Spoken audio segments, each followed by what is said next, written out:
Salutations Canadiens toujours et bienvenue à l'atelier pour une petite vidéo un peu récap, hein, pour montrer un peu ce qui a évolué. Donc on est toujours dans l'atelier qui est pourri, hein, d'ailleurs, regarde, j'essaie de mettre mes planches dedans pour pas qu'elles prennent la flotte, mais ça prend quand même. La structure, c'est vraiment une catastrophe. Je sais pas comment je vais me débrouiller, mais pour l'instant ça va rester comme ça, et je pense que ça va rester comme ça très longtemps. J'avais déjà parlé du fait qu'il fallait que je m'en occupe, hein, parce qu'on est sur de la terre battue, et l'atelier est en pente, et puis il s'enfonce dans le sol chaque jour. Mais je pense que je vais laisser comme ça pour l'instant, parce que j'ai ni les moyens, ni les outils pour pouvoir tout remettre d'aplomb. Donc on va laisser comme ça pour l'instant, et là je me concentre plutôt sur mes petites fabrications. Donc bah, comme je l'avais dit, je suis passé à la Metabo DH330, qui m'a changé la vie, puisqu'avant j'étais sur la petite Shepa. On m'avait prévenu, on m'avait dit qu'elle serait pas assez puissante, j'ai voulu tester quand même. C'est pas un drame parce qu'en dégauchissage, elle est vraiment chouette. Euh, la métabo, du coup, elle est reliée à l'aspirateur, donc l'aspirateur Einhell dont j'avais parlé vite fait, qui est pas si ouf que ça, mais qui fait l'affaire.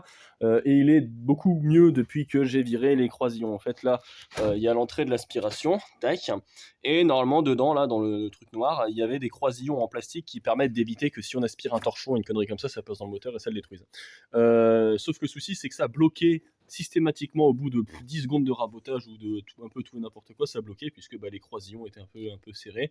Et puis les copeaux, bah, ça a tendance à, enfin, c'est même de l'assure, a tendance à très très vite se bloquer, peu importe ce qu'on aspire. Donc j'ai viré les croisillons, ça marche mieux, et j'ai une double entrée avec du coup bah, le rabot électrique qui est branché dessus. Vu que c'est que des copeaux, ça risque rien, peu importe la taille qu'ils ont, elle m'enverra jamais rien d'autre que des copeaux de bois, donc le moteur il devrait pouvoir supporter.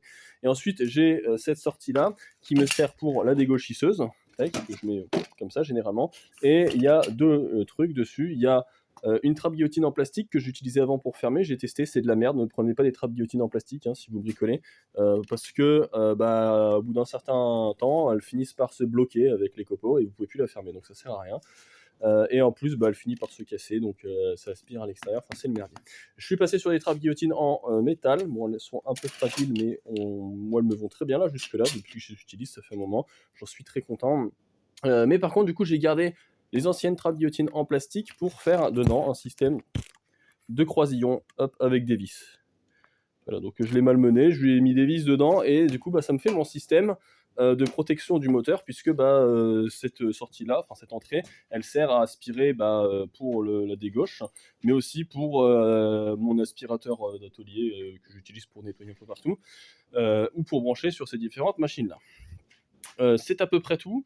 Je vous montrerai sur d'autres shorts un petit peu comment le reste fonctionne, mais voilà, je me suis priorisé là-dessus et j'en suis assez content, ça me permet de faire pas mal de trucs sympathiques.